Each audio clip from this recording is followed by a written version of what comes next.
Bueno, son las 8 de la mañana con 33 minutos. Le decía antes de irnos a la pausa que, bueno, el tema del narco y de la delincuencia organizada, pues está, como sabemos, a todo lo que da por muchas razones. Pero por lo pronto me detengo en que hay un libro que está circulando desde hace unos días, que se llama El narco, la guerra fallida. Es un libro de punto de lectura que escriben Jorge Castañeda y Rubén Aguilar, que se encuentran en esta mesa. Gracias, Jorge, bienvenido. Buenos días. Gracias, Carmen, por que invitarnos. Entiendo, vienes bajándote literalmente del avión procedente de Brasil. No, sí alcancé a bañarme igual. Bueno. Eso sí. No estoy diciendo que parezca que te bajaste del avión, sino que vienes de un vuelo. No, sí, toda la noche. Bueno, pero muy contento de estar aquí contigo. Gracias, Jorge. Rubén Aguilar, gracias por acompañarnos esta mañana. Gracias a ti, Carmen. Hemos conversado esta semana, tuvimos oportunidad de charlar con ustedes en la televisión, en CNN, pero quise retomar el hilo de esta charla que ya habíamos sostenido, porque lo que ustedes están planteando es un tema muy importante que tiene que ver con la principal apuesta hasta el momento del gobierno mexicano, encabezado por Felipe Calderón, con el tema de la delincuencia organizada y el narco. Para efectos prácticos, Jorge, ¿cuál es la tesis central de este libro? ¿Cuál es el tema eje de este libro? Bueno, yo creo que son tres muy rápidamente, Carmen. Primero, en vista de la enorme inversión en vidas, en recursos, en tiempo que el país y el gobierno le han dedicado estos 3 años a la guerra contra el narco, pues es muy importante reflexionar sobre ello, discutir sobre ello. Es decir, es un tema que no debe ser eludido. Segundo lugar, sostenemos nosotros que las premisas sobre las cuales descansa esta guerra que declaró Calderón el 11 de diciembre del 2006 son falsas. En tercer lugar, decimos que hay una alternativa, hay otra manera u otras maneras de manejar, administrar o combatir el tema del narco y que esas maneras que provienen de las experiencias de otros países o nuestras de otras épocas pueden ser más eficaces, más modernas y menos costosas que las que se están utilizando actualmente. En síntesis, eso es lo que dice el libro. En el punto 2 que menciona Jorge Castañeda, Rubén, las premisas en las que se basó la decisión de echar a andar esta estrategia son falsas. ¿Por qué son falsas? ¿Por qué son falsas? Son 3, y las que el gobierno estuvo argumentando. Uno, que había aumentado considerablemente el consumo de las drogas, a partir de las encuestas oficiales, la última dada a conocer el viernes pasado, revela exactamente que no hay este problema. Se ha creado una idea en los anuncios, los spots, pero es absolutamente marginal el aumento del consumo de las drogas en el país. Segunda tesis, que había aumentado considerablemente la violencia. El hecho es que en diciembre del 2006, cuando se decide esta estrategia de guerra, era uno de los momentos en la historia de México donde menos violencia hay.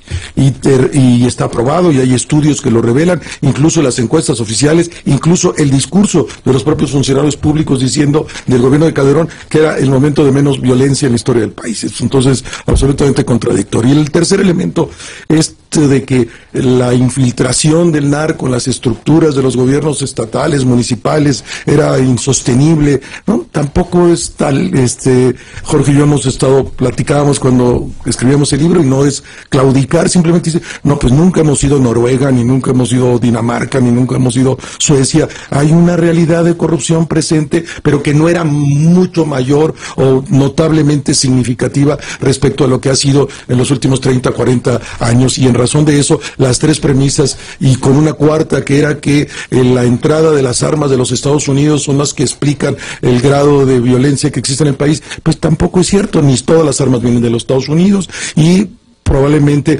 junto con el cargamento de la droga podrían llegar las armas en el caso de que sellaras la frontera, lo cual sería un absurdo porque es una debacle económica sellar la frontera con los Estados Unidos. Ayer el embajador formalmente establecido en México de los Estados Unidos, Carlos Pascual, habló del tema del narcotráfico. Déjeme recuperar un fragmentito para ir tomando también en referencia a lo que está planteando pues el gobierno de este país hacia México.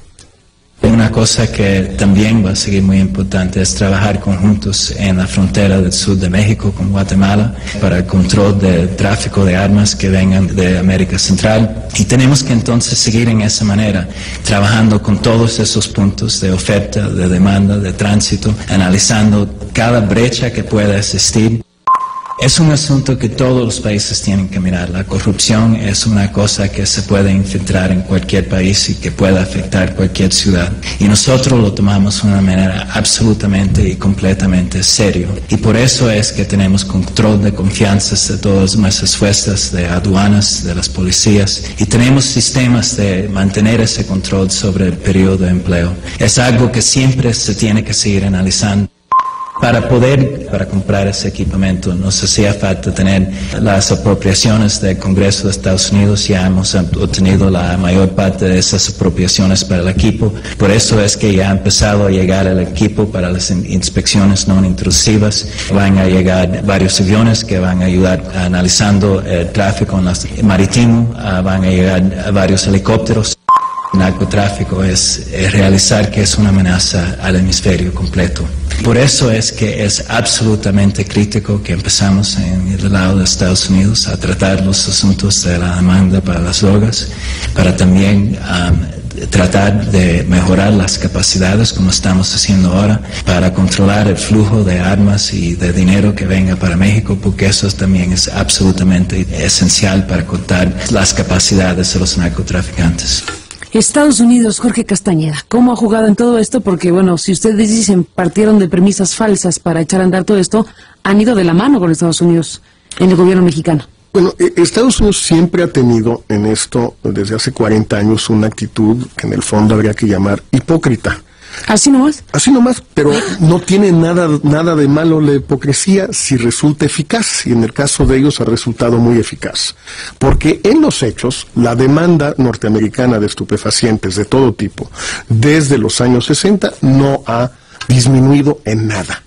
Ha habido momentos más liberales, como con Carter, momentos más duros con la esposa de Reagan, momentos más complicados con Bush, y ahora una liberalización generalizada con Obama. Volveremos sobre el tema en un segundo. Y eso le permite a Estados Unidos pedirle a otros países que hagan el trabajo que ellos no quieren hacer. No es que no lo hagan por malos, por corruptos, por ineptos, que además pueden ser todo eso, pero no lo hacen porque no quieren hacerlo. Porque su sociedad no está dispuesta a pagar el costo de meterse a las escuelas, a las fábricas, a las oficinas, a hacer pruebas, no está dispuesta a crear un estado policíaco para reducir la demanda, no está dispuesta a hacer un programa educativo generalizado para algo que no está comprobado que le haga tanto daño a la gente. La sociedad norteamericana vive cómodamente desde hace más de 40 años con un consumo de distintas drogas que es más o menos el mismo. No quiere la sociedad americana cambiar esa actitud y no veo por qué la cambiarían.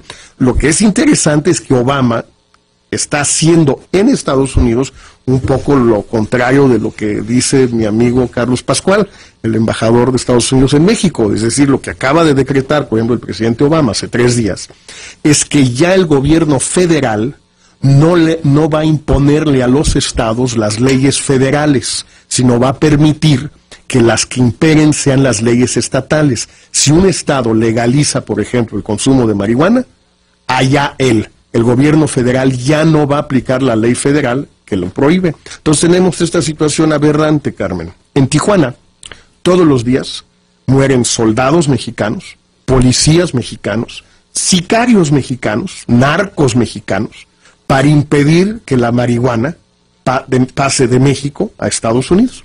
Pero a 150 kilómetros en Los Ángeles hay 1000 expendios legales de marihuana. Legales, no ilegales. No es gente que vende en las esquinas. Son legales. Tú puedes ir ahí, comprar la mota que tú quieras. Porque es que si tengo un dolor crónico, con eso ya es suficiente. O estoy medio ansioso, o deprimido, o exaltado. Pues imagínate quién no está en una de esas situaciones todo el tiempo. Entonces, es un poco, mientras ellos están en los hechos legalizando allá. ¿Por qué sucedió? A ver, esa es parte de lo que ustedes están planteando.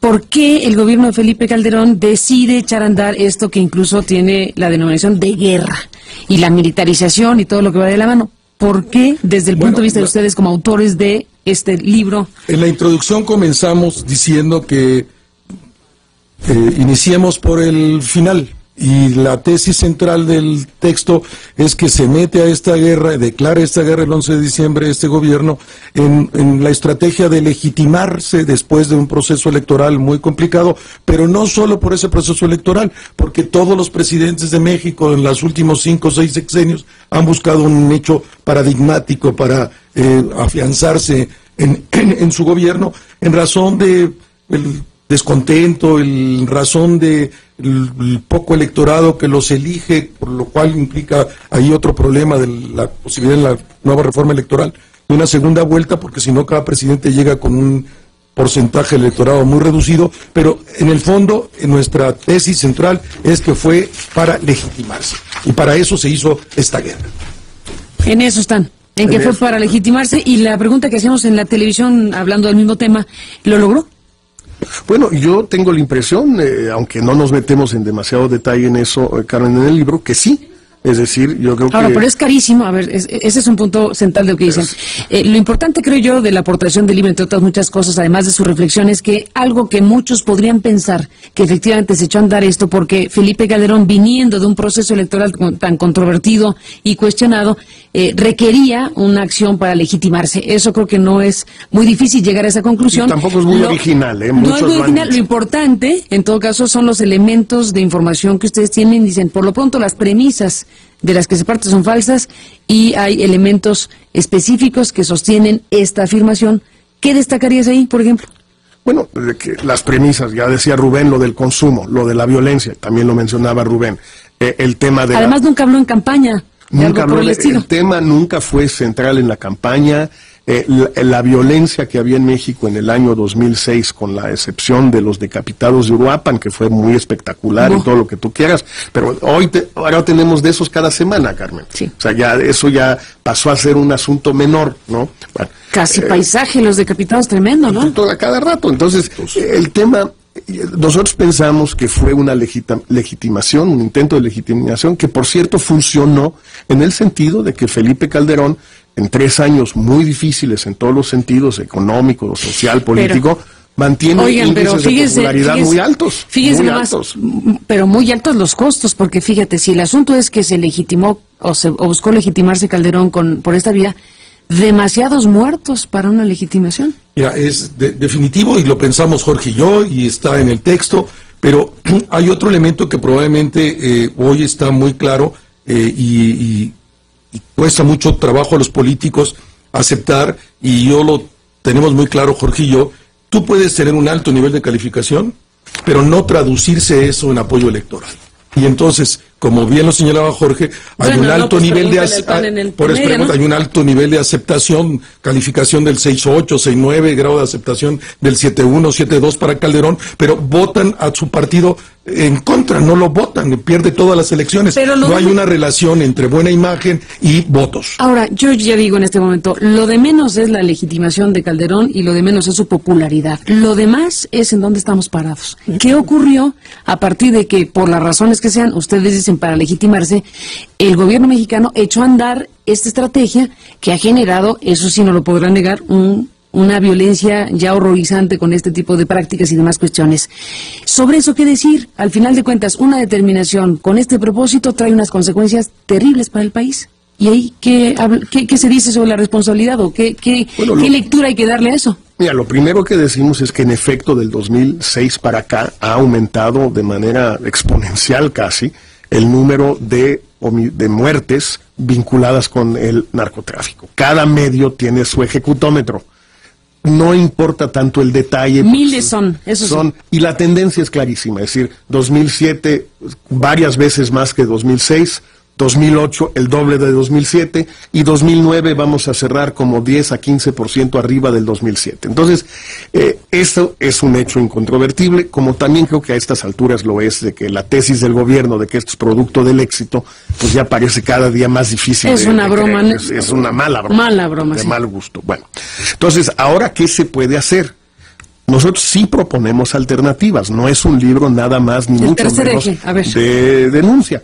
En primer lugar, ver qué han hecho otros países. Y por eso tomamos mucho el caso de Colombia. Incluso yo estuve ayer en Sao Paulo con el expresidente Gaviria, que firmó el documento con Zedillo y con Cardoso a propósito de la despenalización de la marihuana, de que la guerra contra el narco se está perdiendo, etcétera, etcétera. Contaba, bueno, lo que ha sucedido en Colombia bajo Uribe es que han desaparecido los secuestros casi, los atentados, la violencia, ha disminuido, no desaparecido la corrupción, pero la producción de cocaína sigue igual, la superficie sembrada sigue igual, crece. La exportación de cocaína sigue igual. Entonces, ¿qué es lo que ha hecho Uribe? Ha combatido los daños colaterales. Esa es una primera parte de la estrategia. No combatir las causas, combatir los síntomas. Suena contra natura. ¿Cómo no vamos a ir sobre las causas? Pues es que hay causas a veces que no tienen remedio, pero los síntomas sí tienen remedio. Esa es la enseñanza de Colombia. Segundo, insistir en el tema de la despenalización. No lo podemos hacer solo en México. Calderón en eso tiene razón. Pero sí podemos instar a Estados Unidos a que ellos lo vayan haciendo. Sobre todo que eso es lo que está sucediendo en Estados Unidos en los hechos. Por lo menos centrémonos en marihuana y heroína, que son los más fáciles.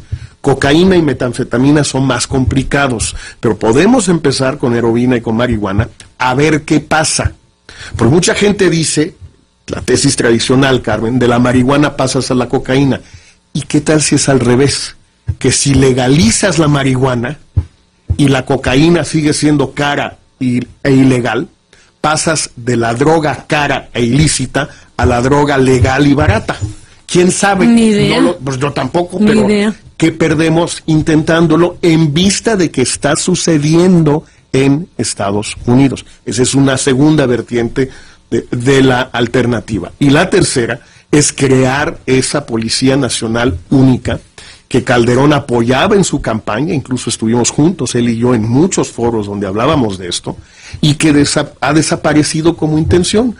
La creó Zedillo, no pudo expandirla, Fox tampoco la expandió, la dejó igualita que se la entregaron. Calderón creó la Academia de San Luis Potosí, le han metido muchísima lana. Al día de hoy no hay un solo egresado operacional, o sea, de combate. De inteligencia sí hay, pero operacionales, dicen los americanos, o sea, que en noviembre van a salir algunos, y ellos saben porque son los que pagan. Entonces, pues bueno, pues, hay que saber. Pues por lo pronto, entonces el ejército se mantiene en las calles, porque pues ¿cómo lo regresas? Pues, ¿qué haces? Ahora, otro día les pregunté, ¿se pusieron de acuerdo o no con Vicente Fox? Me dicen, no nos pusimos de acuerdo, pero resulta que Vicente Fox, con quien ustedes colaboraron en sus sexenios, como dijimos y se sabe, planteó hace unos días en Viena que pues la estrategia de Calderón no está dando los resultados que se quieren y que los soldados tienen que regresar a sus cuarteles, y que se pronuncia también por revisar el tema de la legalización o la despenalización. En esencia están sus puntos de vista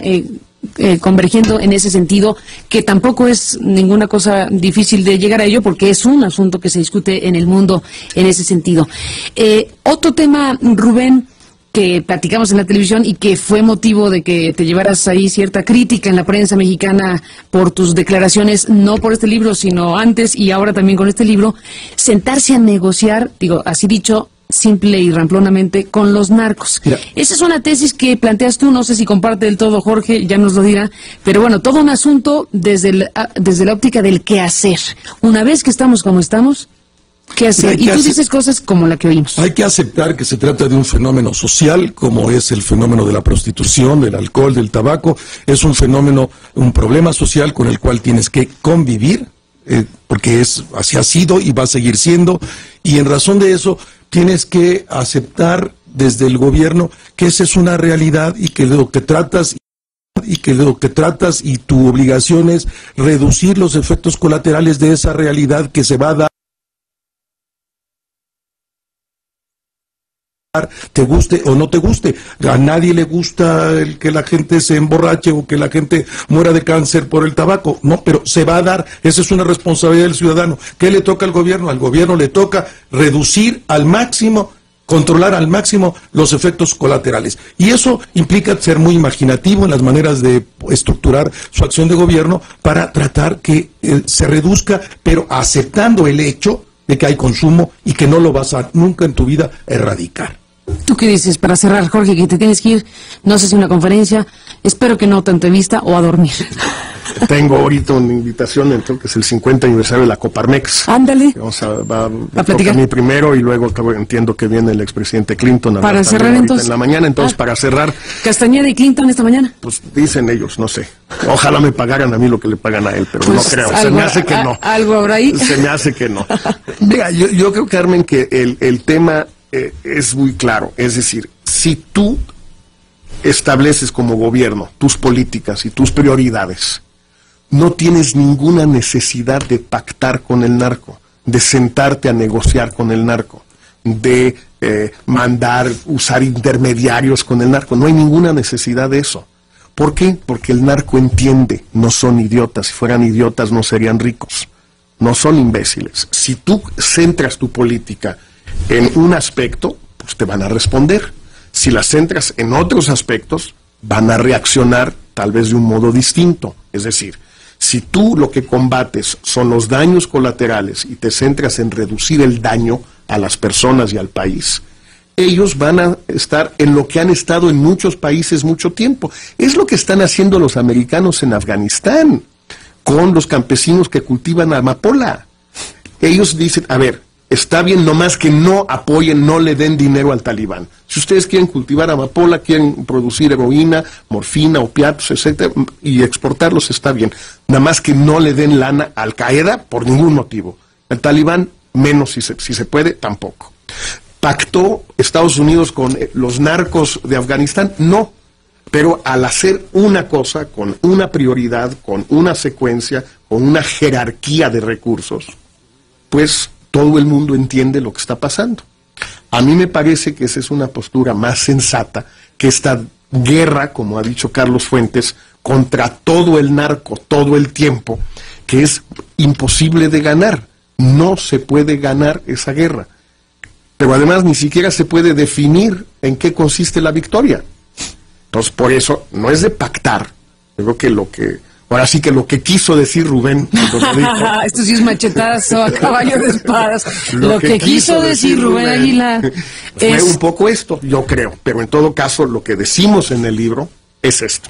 Y yo estoy absolutamente de acuerdo. Y lo puedes expresar con el concepto que quieras, pero el hecho es que los gobiernos donde no están dispuestos, los gobiernos, las sociedades democráticas, a dar guerras perdidas, y a enfrentar problemas sociales de una manera que es absurda y porque nunca lo vas a resolver. Entonces hay que imaginar otras realidades, y en el libro lo que proponemos es eso. Ni es un libro en contra del gobierno, ni es un libro a favor de nadie, ni en contra de nadie. Es un libro para invitar a pensar, a discutir, a dialogar de un problema central en las sociedades modernas. Y plantea cambiar la estrategia. Y cambiar la estrategia. Básicamente es el gran mensaje, es cambiar la estrategia. Siguiendo estos tres ejes: despenalización hasta donde se puede, daños colaterales y reducción del daño, cabildeo en Estados Unidos también a favor de la despenalización, y creación de una policía nacional única que sustituya a las municipales y estatales, y sea una policía que pueda algún día permitir que el ejército vuelva a los cuarteles, que es donde quiere estar el ejército y donde debe estar el ejército. Y la policía que esté en las calles, en los barrios, en todos lados, pero una policía nacional, única, competente, honesta hasta donde se pueda.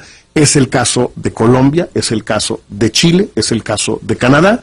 No es el caso de Estados Unidos. Le copiamos a Estados Unidos lo que no nos conviene y no les copiamos lo que sí nos conviene. Pues ahí está el asunto, y ahí está circulando El narco, la guerra fallida, de Rubén Aguilar y Jorge Castañeda. Gracias, Jorge, por estar aquí esta mañana. No, gracias, Carmen. Y un punto nomás, muy barato el libro, 99 pesos. 99. 99, barato. Casi 100 pesotes. Para que, sobre todo, los jóvenes, pues los estudiantes este formato está adquirirlo. chiquito y hicimos de a bolsillo. Propósito así. Es como los de Random House. Sí, ¿el diseño? Pero, no, es de Santillana y es lo que hacen los libros de bolsillo, incluso los que sacan antes. Sí, la editorial es Santillana y el formato. Es el formato del libro de bolsillo. Y a propósito lo pedimos así, que fuera pequeño, y además, sobre todo, barato. No se lo pierdan, 99.90, barato. Bueno, Jorge, gracias por estar aquí. Carmen. Gracias, Rubén, por estar aquí. Buenos días. Carmen, ahí está el tema. Bueno, vamos antes de irnos a la pausa con Inder Bugarín, que nos tiene información esta mañana de lo que está pasando en Europa, la expansión de los cárteles mexicanos, hablando de, les permitiría en breve controlar rutas de la cocaína a Europa, según dice la Europol, la Policía Europea. Vamos con Inder, que nos cuente. Adelante, Inder, buenos días, te saludo. Muy buenos días, Carmen. Saludos, México. El director de la Policía Europea, Rob Wainwright, asegura que la actividad del narco mexicano en el tráfico de cocaína hacia Europa va en aumento. Si bien el negocio del tráfico de cocaína aún sigue estando en manos de grupos criminales de Colombia y Venezuela, se hay una presencia cada vez mayor de los capos mexicanos en la ruta del tráfico de cocaína hacia Europa. Un mercado que podría resultar igualmente atractivo para sus actividades criminales, como lo es actualmente Estados Unidos y Sudamérica. Escuchemos al director de Europol. Given also the trends that we've noticed that increasingly Mexican groups are controlling parts of the cocaine trafficking in the United States and also in other parts of Central and South America, we are alert to the possibility that Mexican cartels might also see Europe as quite a lucrative market for the distribution of cocaine. Pero a la Policía Europea no solo le preocupa la incursión de los cárteles mexicanos en las exportaciones de cocaína, sino además que exporten sus horrorosos métodos de violencia para apropiarse del mercado. Y para ilustrar el aumento de la presencia criminal mexicana en Europa, quiero informarles que el número de mexicanos detenidos en las cárceles de la Unión Europea se está multiplicando. En junio pasado había registrados 389 connacionales recluidos en prisiones de los países socios de la Unión Europea, una cifra muy superior y muy por encima de los 43 casos reportados en 2002 por la Dirección General de Protección a Mexicanos en el Exterior. El tráfico de drogas es el delito que pesa sobre el 97% de los mexicanos y la mayoría fueron capturados cargados de sustancias ilícitas en los vuelos directos provenientes de México. Carmen. Pues ahí está, Inder. Gracias por la información, gracias por el reporte desde Europa esta mañana. Buenos días. Muy buenos días. Bueno, pues así están las cosas. Son las 9 de la mañana con 7 minutos en el tiempo del centro de la República. ¿Qué dije? ¿Quién sabe de dónde? Son las 9 en punto. Perdóneme usted, lo corrijo aquí al vuelo. Y bueno, vamos a la pausa. Tenemos más información después de la pausa sobre estos temas. Está haciendo en Estados Unidos en materia de drogas y, bueno, de la marihuana en particular. El procurador nos envió la información Dolly Esteves. El procurador Eric Holder instruyó a los fiscales del Departamento de Justicia no acusar delictivamente a los pacientes que usan marihuana con fines medicinales y sus proveedores siempre y cuando cumplan las leyes estatales, que es justo a lo que se refería a Castañeda hace un momento. Actualmente existen 14 estados cuyas leyes permiten el uso de marihuana con fines medicinales. La medida representa un importante viraje político que los promotores de una reforma de las leyes que rigen el consumo de drogas en Estados Unidos interpretan como el primer paso hacia la legalización de marihuana en los Estados Unidos. Así que ahí le dejo el dato que en Estados Unidos y aquí en México y en todo el mundo pues está siendo muy relevante por lo que es este giro hacia donde se está dirigiendo precisamente la administración Obama con este tipo de decisiones. Así que por lo pronto se ha instruido a los fiscales del Departamento de Justicia que no acusen delictivamente ni a los pacientes ni a sus proveedores a los que usen marihuana con fines medicinales. Y bueno, como decía Jorge Castañeda, con fines medicinales pues eso es muy interpretable, ¿verdad? Es un paso fundamental en el gobierno de los Estados Unidos rumbo a lo que podría ser mucho más abiertamente ya la legalización del consumo de la marihuana. Son las 9:02, regresamos, tenemos más esta mañana.